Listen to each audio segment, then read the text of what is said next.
So I'm going to disagree with Pav, because the only way you can uphold the assertion that short sentences do not work is if you only apply it to the United Kingdom. All across Europe, there are different jurisdictions with, on average, shorter sentences and vastly better reoffending rates.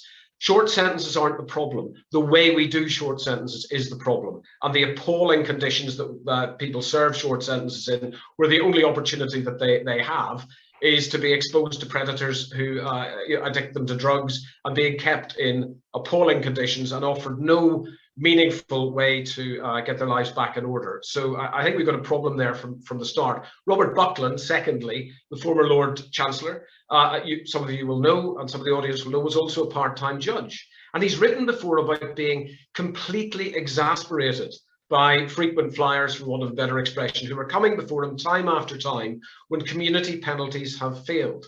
We've got to get community penalties that work and serve the interests of justice, punishment and rehabilitation if we want to advance this argument any further.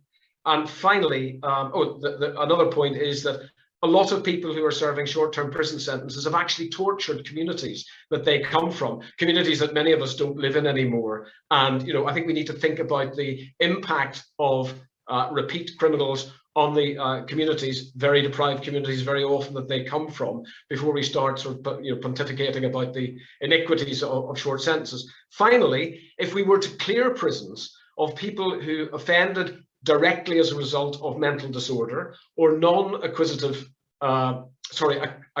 non-violent offenders who are in prison repeatedly because they've got a substance addiction, and find a completely different place to manage any sentences or any treatment programs that are mandated by the courts, we would then have a prison system, I believe, that would have a size to really have an impact on I'll quote John Podmore again, prisons shouldn't be for people who are nuisances. Prisons should be for people who are frightened of.